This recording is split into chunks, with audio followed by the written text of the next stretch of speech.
जय Maharashtra Marathi live मध्ये आपलं सर्वांचं स्वागत आहे। बघूया यवतमाळ जिल्ह्यातील ताजा घडामोडी। महाराष्ट्र राज्यात माध्यमिक व उच्च माध्यमिक 10वीच्या परीक्षेला सुरुवात। महाराष्ट्र राज्यात माध्यमिक व उच्च माध्यमिक 10वीच्या परीक्षेला 20 फेब्रुवारी 2026 पासून सुरुवात झाली आहे।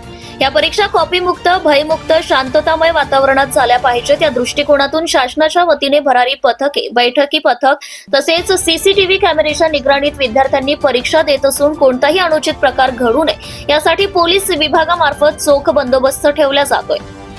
तसेच आज दिनांक 20 फेब्रुवारी रोजी तेजमल गांधी कनिष्ठ विज्ञान विद्यालय परीक्षा केंद्र क्रमांक 18-12 या ठिकाणी 10वीच्या परीक्षेला सुरुवात झाली असून यावेळी या परीक्षा केंद्रावर श्री तेजमल गांधी कनिष्ठ विद्यालय, शिवाजी विद्यालय सातारी, भगवती विद्यालय देवसरी, साईप्रकाश विद्यालय साखरा तसेच जिल्हा परिषद हायस्कूल खरूस येथील एकूण विद्यार्थी 361 विद्यार्थी परीक्षा देत असून या सर्व विद्यार्थ्यांना यावेळी शिवाजी शिक्षण संस्थेचे अध्यक्ष अनिरुद्ध पाटील सोंढीकर तसेच श्री तेजमल गांधी कनिष्ठ विज्ञान विद्यालयाचे चेअरमॅन डॉक्टर विजयराव माने तसेच उच्च माध्यमिक शालांत परीक्षा केंद्राचे प्राचार्य व केंद्र प्रमुख विष्णू सादुडे तसेच केंद्र प्रमुख हरिभाऊ खोकले या सर्वांनी सर्व विद्यार्थ्यांना भरभरून हार्दिक शुभेच्छा दिल्या।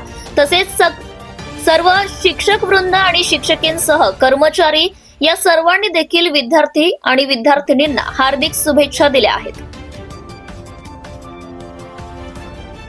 1 नंबर तिथून सुरू आहे, 1, 2 आणि बाकी सर्व रूम सिरियली त्या सातारी रोड पर्यंत शेवटची रूम तिकडे आहे। आपल्याला सरांनी दिलेल्या सूचनेचं सर्वांनी पालन करायचं आहे आणि भयमुक्त वातावरणामध्ये तुम्ही त्या ठिकाणी पेपर सोडवायचे आहेत। बाहेरून आलेले सुद्धा विद्यार्थी जे आहेत बाहेरच्या शाळेचे, त्यामध्ये देवसरीची असेल, खरूसची असेल, साखऱ्याची असेल, त्याही विद्यार्थ्यांनी आपली शाळा म्हणून शांततेमध्ये या ठिकाणी भयमुक्त वातावरणामध्ये दिलेल्या सूचनेचं पालन